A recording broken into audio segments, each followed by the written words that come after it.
It's your girl, Jeanette the Oracle.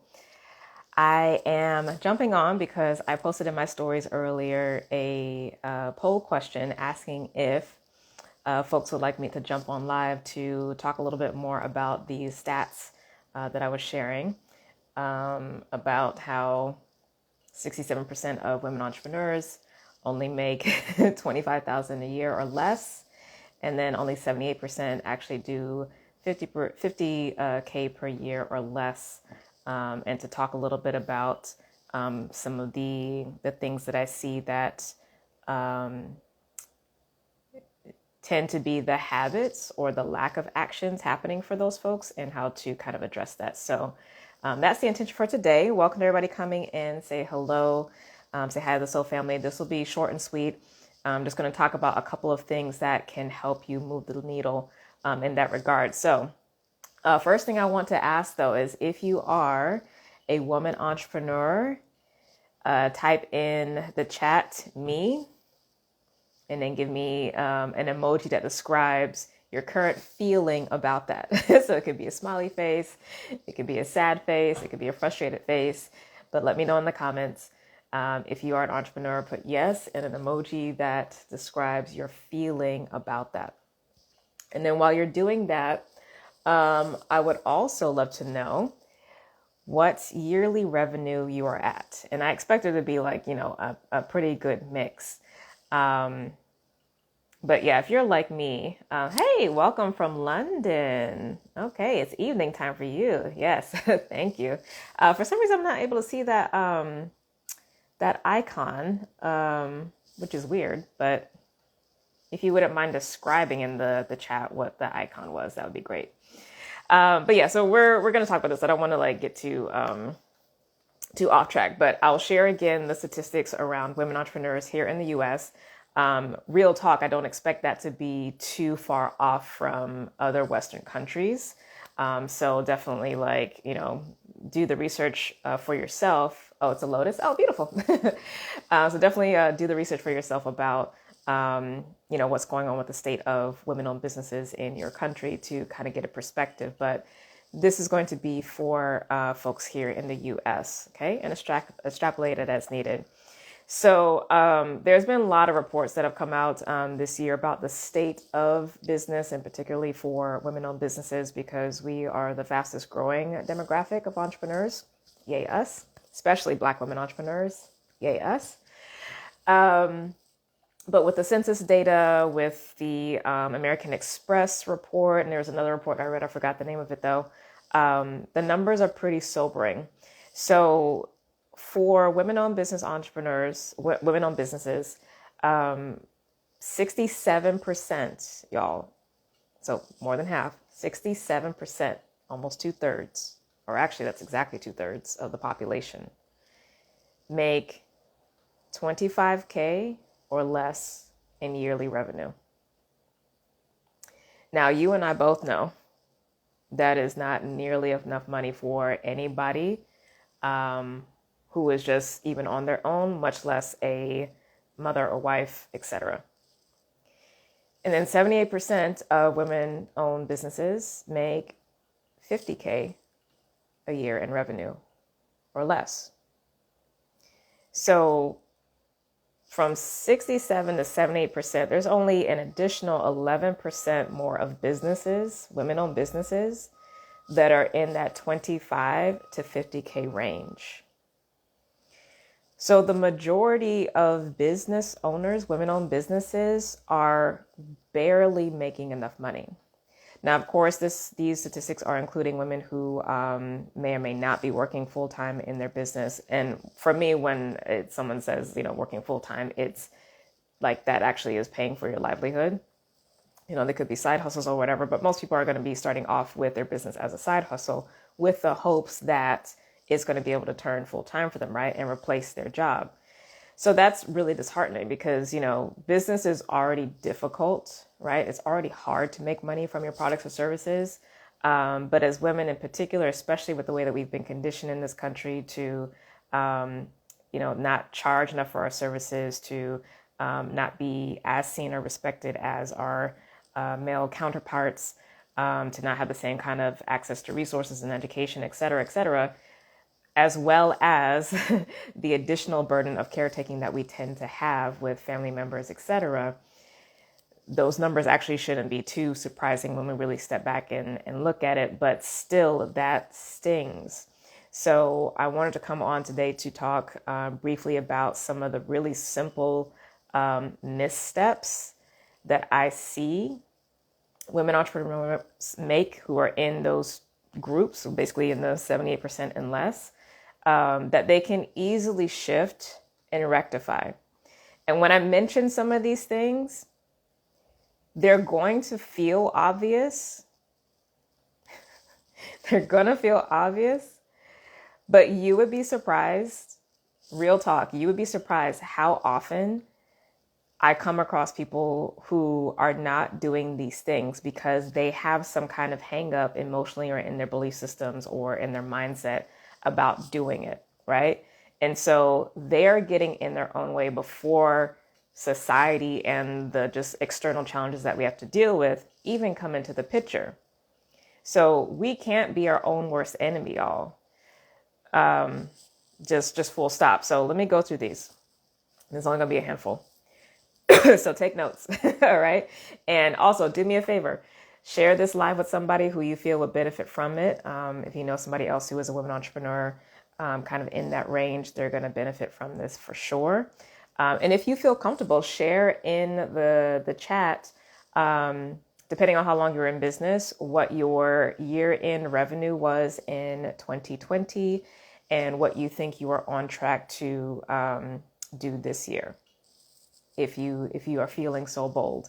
What's nice with the lives is what happens in terms of the chat does not get saved. So there is a level of anonymity that comes with that. But I challenge you, if you're watching the recording, to also share that in the comments if you're a little bit braver, if you have a little more courage. Okay, so first thing that you can do and immediately rectify if you're not already doing, if you're in this group, is have a website. Now, I know this seems so basic, but again, you would be surprised how many people somehow or another are making money and they don't have a website. And by website, I do mean that in a traditional sense, but also even at a more fundamental level, have a way for people to see your services and be able to buy them. So you might not be in a place right now where you have the time, money, resources to invest in one of the slew of website builders that we have available. Thank God we live in the time that we live in right now. But there's Linktree and there's other things that you can do where, again, you can have your services listed and folks can click on them and be able to purchase your product or service. So if there's no interface for a transaction to occur, you can't expect money to come through, right? If you want to be seen as a professional, if you want to be seen as someone who's dependable, get these basics in place. At this point in the game, there literally is no excuse for you to not have, if not a Linktree, at the very least, definitely, hey y'all, definitely a website. Like, it's basic. And again, like, I know this seems obvious, but you would not believe how often this comes up. Like, people just really do not want to deal with it. They might feel overwhelmed. These are excuses. If you are really struggling, find somebody else. Like, go pay for a coach. Like, just get something basic to help yourself with. But like, let's not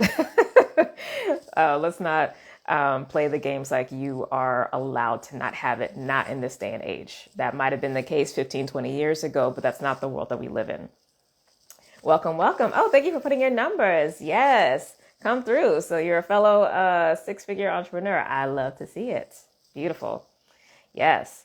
Okay, so have a way, have a place for people to get your product or service, okay? Whether, again, a website or at the very least a Linktree. And you can put the Linktree wherever, it's going to be, all right? Next is, and this is going to be tied to the website thing or the Linktree thing, you need to have a way to be able to take payments. Now, when you're starting, the easiest will probably be, depending on the type of business you have, Cash App, Venmo, etc.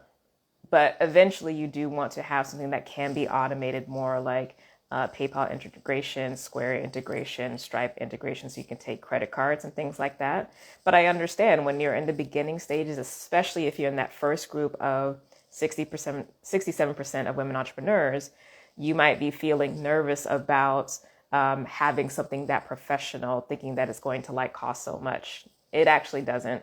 You don't pay for those things except through the card transaction fees. So when you actually make a sale, that's deducted from what you get. You just get the profit off of the fees, and those are usually like 3%.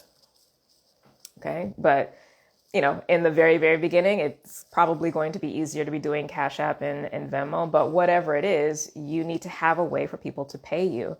But I would encourage you at this point, especially if you've been kind of struggling or in a like holding pattern for a while, like you need to push through that fear and move forward. I promise you, it's not as complicated as you think it's going to be. Truly, it's not. So those two things first, website or Linktree, some way for people to like actually be able to peruse what you have to offer and to purchase. 2, a way for payments to happen so that you can actually get the money. 3, to be consistently selling. Consistently selling does not mean that you are constantly selling. Those mean 2 different things. Constantly selling is like literally every single day you're like pushing your product. Depending on what kind of business you're in, you might actually have to do that eventually, right? Especially if you're a product-based business and a product-based business that is lower price point.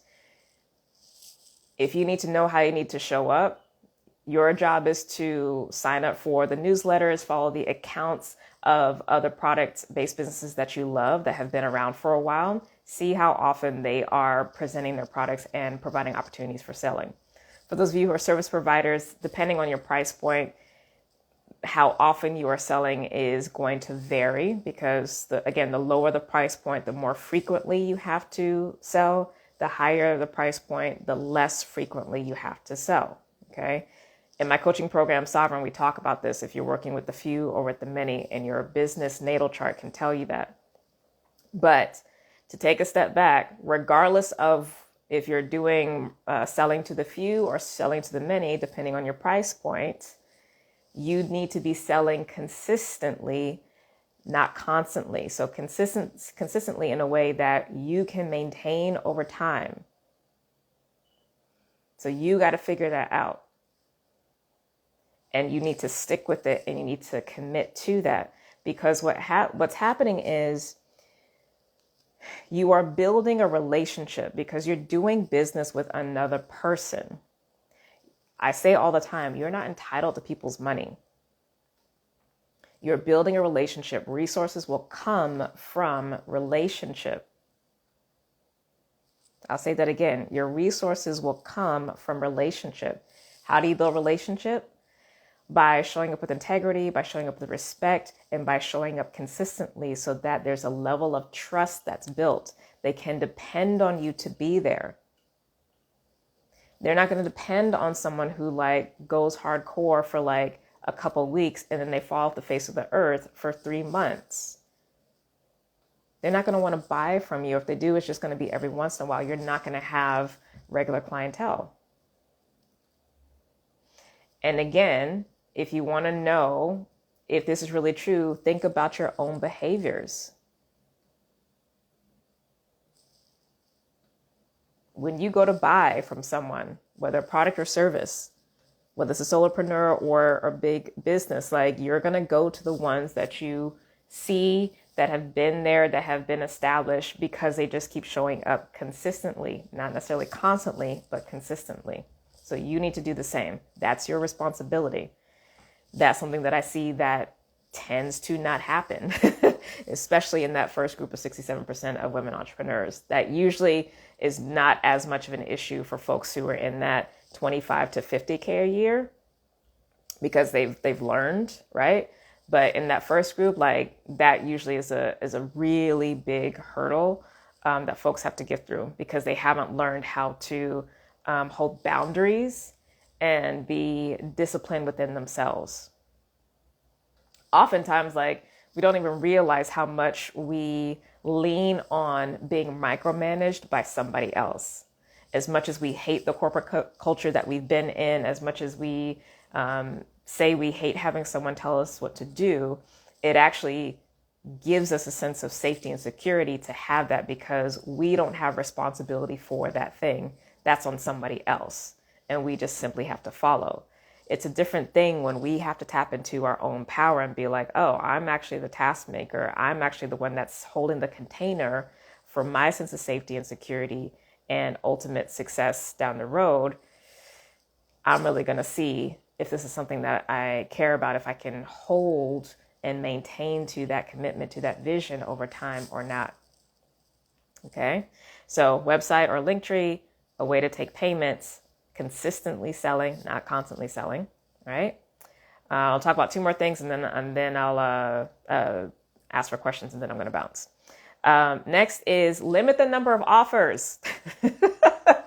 Y'all, limit the number of offers that you have. And I'm saying offers because that can be inclusive of whether you do products or services or both. When you have a ridiculous amount of things that you're selling, you don't sell anything because your clients or potential clients are confused. They don't know what they need for the most part, unless you're dealing with a really sophisticated, educated clientele, not necessarily schooling, but I mean like they're really clear about what they need and they already have experience with the thing. It's too much. A confused prospective client is not going to convert to a paying client. It's just not going to happen. Again, put yourself in their shoes. What happens when you go to a website or you go to someone's Linktree and they have all these things here? You don't know what you're necessarily supposed to do. So if there's only a handful of things, 3 to 5 things, product, services, combination of things, is going to be easier. Okay. Now, when you're in that first group of folks, so those making 25 or less, you do have to experiment to see what's actually going to gain traction in terms of like bringing revenue, because you don't really know. You are very new. You're kind of just starting. You're still trying to figure out your market. So you'll know that based off of where you start kind of getting the pings on the payments, you know, depending on what you're selling. So the less you have, the easier it'll be to figure out what people like and what they don't like, because you can try something for a little while and then drop it, try something for a little while and then drop it, depending on if it works or not. You can't move that quickly or track information that quickly if you have 20 things you have to track. And if you are somebody who has a business that contains both services and products, this is especially important, because I would actually say if you're in this beginning stage, meaning you're under 50K, which is the bulk of women entrepreneurs, you need to make a choice about if you have a service-based business or product-based business and let that be the primary thing. And whatever the other thing can be just a supplement, but they can't be equal because they're not equal.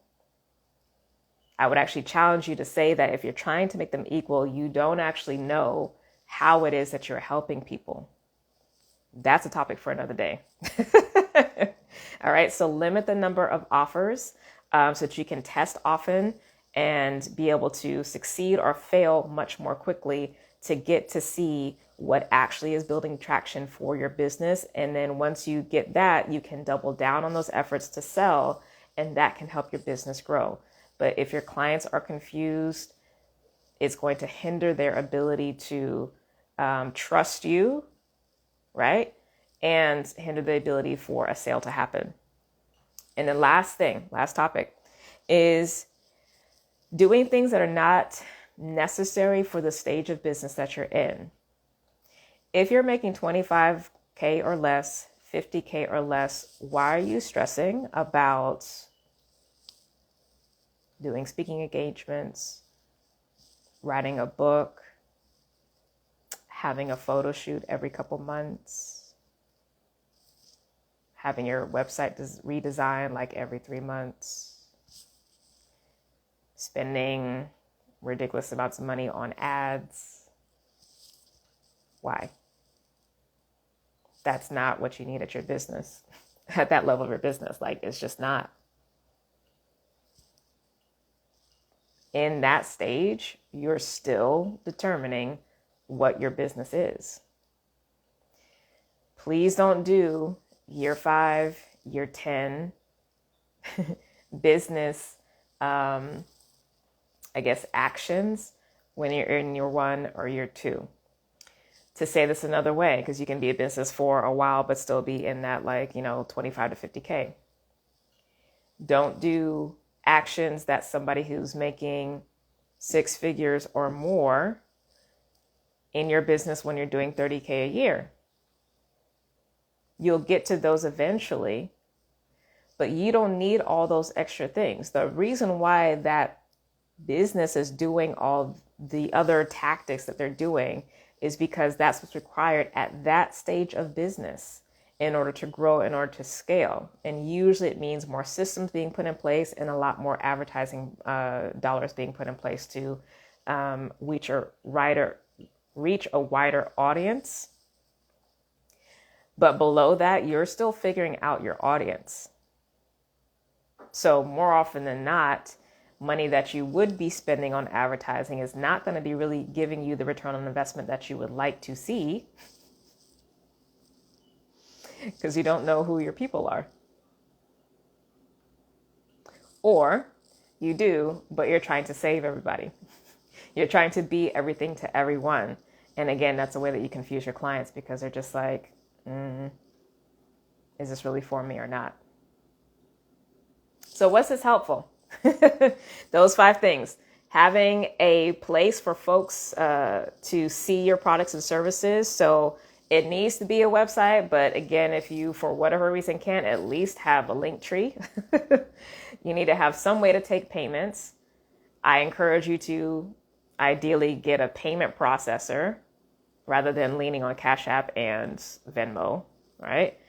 To be consistently selling, not constantly selling, but consistently selling. To limit the number of offers that you have. So limit the number of products, limit the number of services. Because if you look at your numbers, some things are moving and some things are not. Be honest. And doing things at a stage of business that are not appropriate. You don't need to be worrying at a book. You don't need to be worrying about publishing a book when you're pulling 20K a year. You need to be worried about paying your bills, not notoriety. Real talk. I'm glad this has been helpful. Thank you. So who wants to be honest and let me know which of those things they've been doing if they're in that group?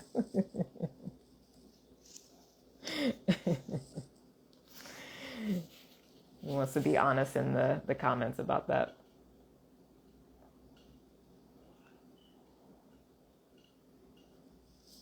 Glad that was helpful. Oh, we got lots of folks in. Also, thank you to the folks who have been sharing their numbers. And, as your business grows, there's different considerations that are going to come up, right? So once you start hitting that 6 figures, then it's going to be a matter of sustaining that energy. So when I need to find out, I'm probably going to have to share these steps, because when I was speaking at the Black Gravity space event on Sunday, my talk was titled 6 Steps to 6 Figures. But really, because, I'm an Oracle spiritualist teacher, I work in concepts and also with astrology, work in concepts. So they're applicable at any stage.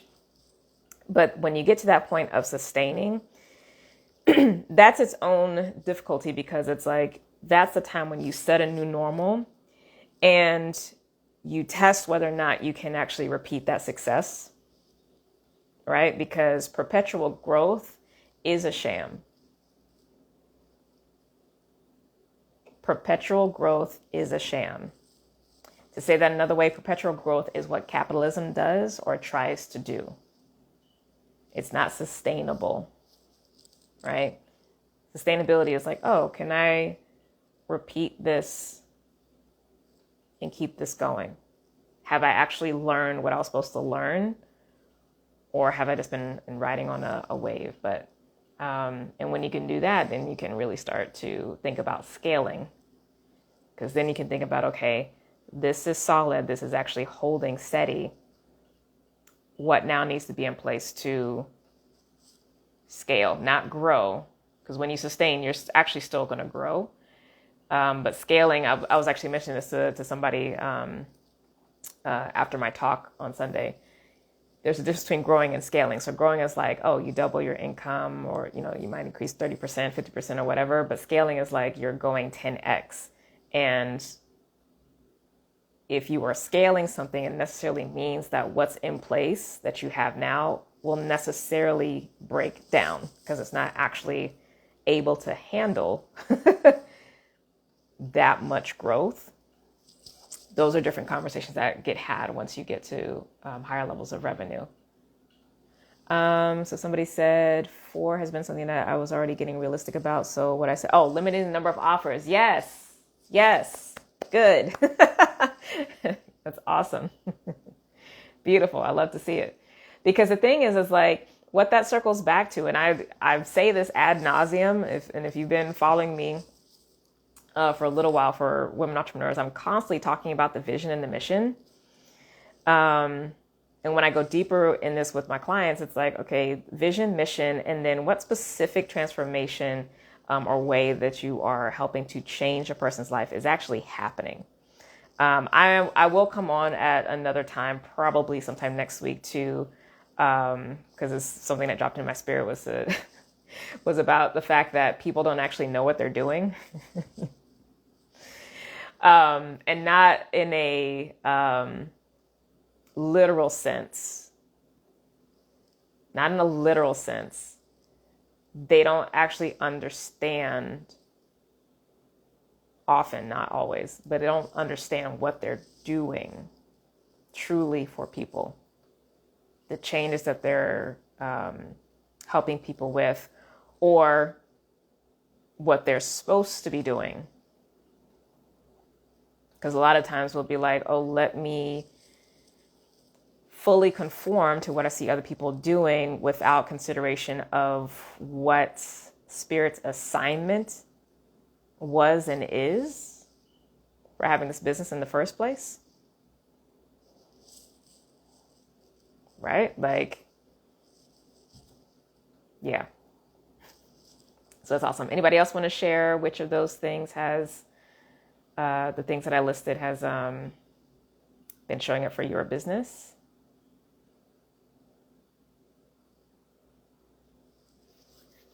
So everybody got their website, or at the very least a link tree, a way to take payments, are consistently selling, not necessarily constantly selling, limiting the offers, doing things that are appropriate for your level of business. Anything else? Welcome to folks coming in. Let me wave to people.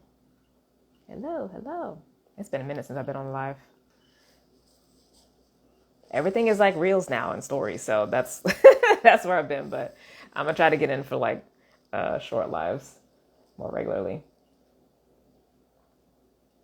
Summertime, I really like to chill. So okay, so let's see. I like the distinction between growing and scaling. Yes, this is also why we have to be careful about what we consume on social media, because like we are constantly bombarded by folks who are the outliers, right? So like, oh, in 2 years I hit $1 million, or in 2 years I hit, 6 figures or whatever. And it's just like, that's cute. But that's why it's also shocking when these numbers get shared and it's just like, oh, okay, these 1 or 2 folks did it, but most people, literally most people are not actually in that space then there needs to be a settling into, okay, like what actually is going to move the needle. And like I said, it's usually going to be some very simple things for the folks who are making under 24K. Like real talk, it's going to be simple things. From what I mentioned, maybe we'll have a website, might not. I would say probably the biggest things, top two things are not having a way for people to get your product or services. Actually, no, that's not true. I would say that's going to be second. The first is going to be not consistently selling. Now that I think about it, like people are so afraid of asking for a sale. And asking for sales literally could just be like, here's what's being offered, and doing that consistently. Like that just is not happening. And I'm so confused. I don't understand, because it really truly is entitlement. It's entitlement. Like I know that it's been couched as being fear, but I keep saying you're not entitled to people's money, because that's actually the base of that behavior. You think that just because like, oh, I have this idea, I have this gift, I have this service, this product, that just now that I exist and I've said once that this is what it is, then I should be getting money. Like that's not how that works, y'all. Like people have lives. You are not the center of their worlds. If they even see you, because you're even barely showing up. Like I haven't even talked about like whether or not you have a newsletter, if you're even showing up on any social platform, whatever is going to be. Like, where are you?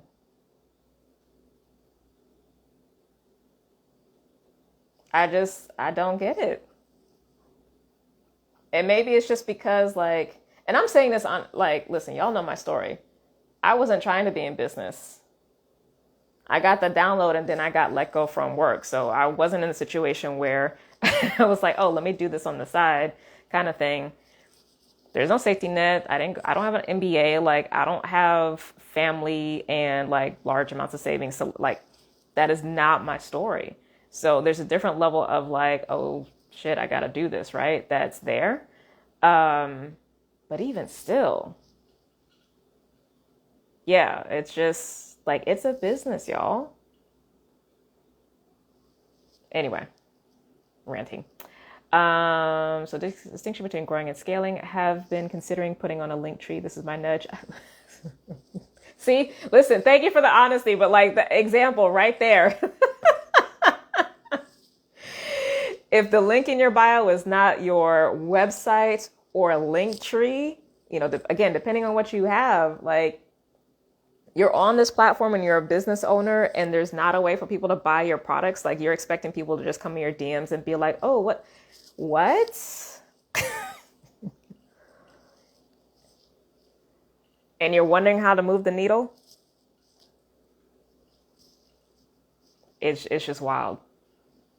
In addition to what already is there externally, like, I mean, we have inflation, we have like war and the threat of war. There's already so much happening externally. Like, why would you be the oppressor in your own life?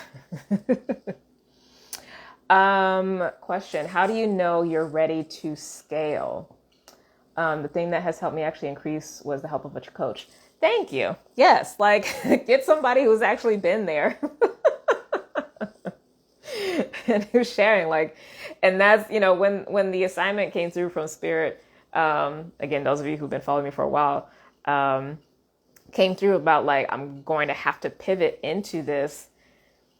I was like, oh, of specifically really like helping women entrepreneurs and bridging, taking spiritual tools and techniques and applying that to how business is done so that people can build truly sustainable businesses, meaning life affirming and human centered, and also like getting your needs met types of businesses, while also staying true to the divine assignment that you have, right?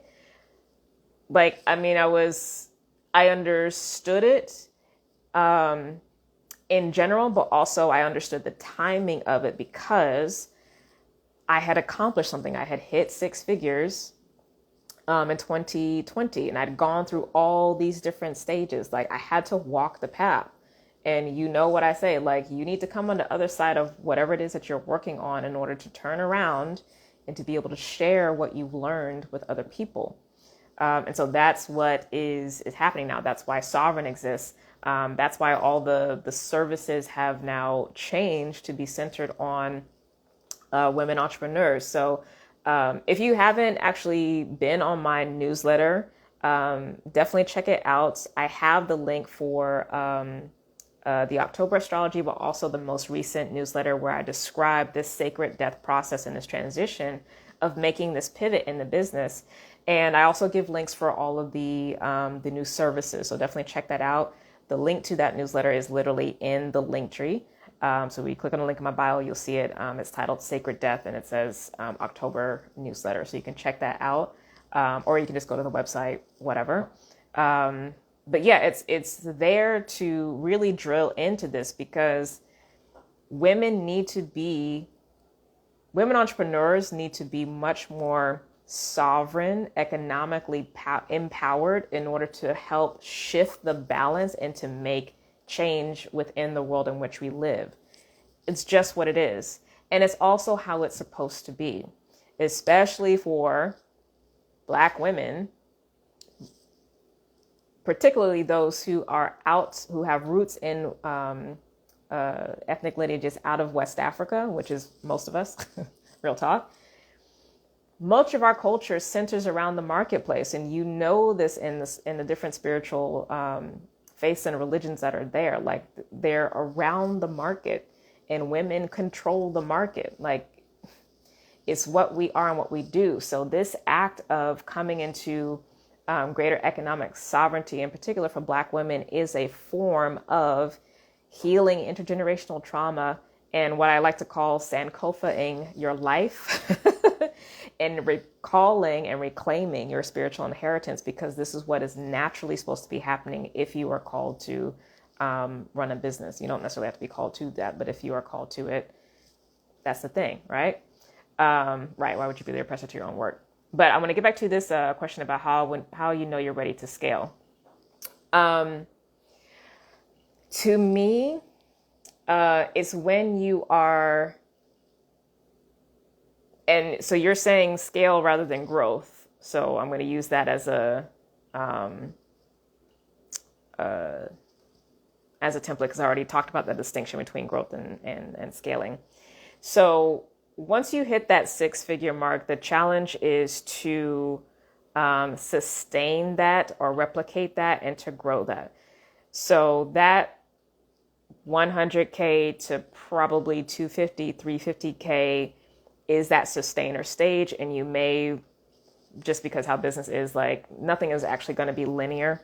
So know that you're going to have times of growth, times of dropping off. The economy is going to do what it's going to do. Like it's just going to be the thing, right? But what you really want to be able to do is to be seeing growth and sustaining essentially within that range. And then to be getting out of that multi-6-figure mark to scale to the 1 million is really that place where you will be scaling. And we're talking gross revenue for the year. Because in order to truly scale, like try to 10x what you're doing, that's going to require hiring full-time people, probably a COO. It's a different level of thing. Like you are truly running a corporation at that point. Okay, so like a significant increase of team that are actually going to be full-time. All of that's going to have to be in place. And you as CEO is extracted significantly from day-to-day operations. And your job pretty much is to train everybody else to do what you did. And your job is to essentially like seek ways to possibly get funding or get grants or this would be the time to be like making, doing a book or like doing the public appearances and all that kind of stuff and going on TV shows. Like that's that stage because you are the harbinger of the brand. You're doing all of that. So that's that stage. So if you're not doing honestly multi 6-figure in revenue, I would say you're not going to be having that discussion about scaling. So 250K ish, you can start thinking about that.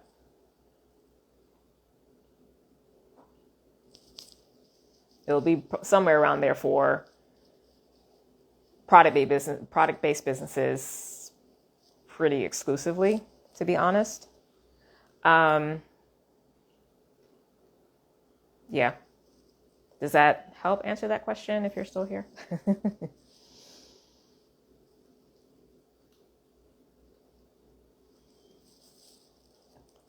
Oh, excuse me.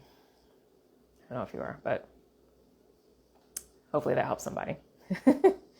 But yeah, scaling is also going to look different for different businesses. So if you are service oriented without a brick and mortar location, in general, it's going to be easier for you to scale with a small team because the costs are going to be low. Whenever there's physical product or physical location involved, the opportunity for scaling is significantly lower because you don't have as much wiggle room with profits. So one of the benefits too, when you get to that multi-six-figure thing, is you want to be pooling your resources and having money to do big investments for scaling in the way that you need to scale.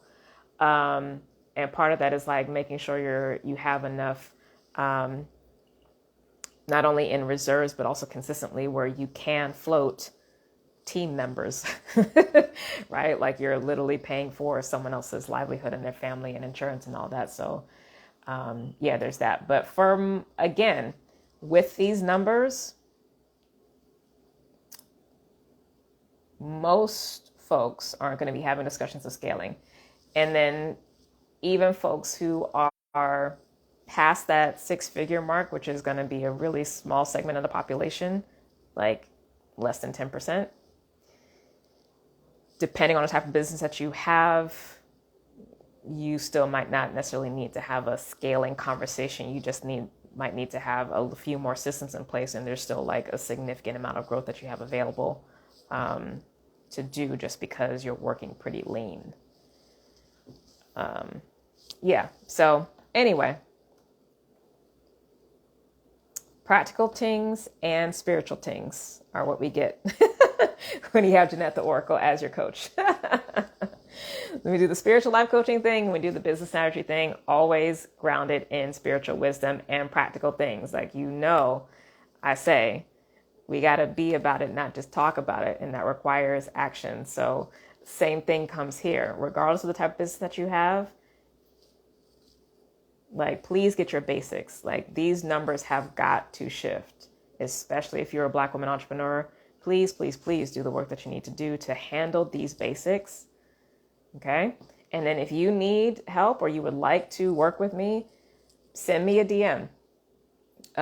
Like I said, I have brand new services that are specifically designed for helping entrepreneurs, like at different stages that they are in their business. So reach out, let me know like what you are considering, what you are dealing with, and I can help you figure out what actually is going to make sense in terms of what service is going to be best for you at this time. The enrollment for Sovereign has officially closed for this cohort that is starting on Saturday. So I actually need to go and update my website as soon as I get off of this. So I'm going to update the website. The application will still be there, so you can join the wait list, and we can still, I can let you know when I'm about to open enrollment. I'm not sure when that's going to be, if I'll do a beginning of the year or if I'll wait till spring. I don't know yet. It'll definitely be spring at the latest because that's when this cohort ends. But the closer I get to December, I'll have a clear idea because I'll spend time with Spirit, but it's not time to make that decision just yet because the container just closed. So in the meantime, if you're interested, just go ahead and still fill out the form. I'll have your info, and we can go from there. But it's definitely going to be at least 3 months out, most likely going to be 6 months out for that program. If you don't want to wait, though, and I recommend you not waiting because we still have 3 months for the rest of the year to make money, please reach out to me. My DMs are open, like for real. Ask me, like, let me know what's going on in your business, and I'll let you know how I could possibly help you if I can. If I cannot help you, I will refer you to someone else or give you recommendations for a book to read or some tool to use to help you. Because again, my job, your job as well, is not to be the answer for everyone. My job is not to be everyone's coach. Your job is not to be everyone's service provider or product provider. I will say no as quickly as I say yes. Okay? It's not about like if you're good enough or whatever. It's just like, for what is being offered, can you be helped? Yes or no? If it's yes, here are ways that I can help. If it's no, here's what I suggest you go do. Okay? This time right here on IG Live, this is free game. This is where you can tighten up immediately. So don't come to me with these topics in my DMs because I'm going to be like, go rewatch this video. Right? Like that's my service to the folks who I'm not called to serve in an actual transaction, right? Like, please make use of this. You can no longer use the excuse that you don't know. Now you know. Take the action. And you can do it. If I can do it, and some of y'all have been with me since the beginning. Y'all have seen the struggles. You see the current struggles. I'm still here, still showing up, still sitting at my same table, this same white wall. No fancy things. It's just me and my knowledge and my wisdom being shared.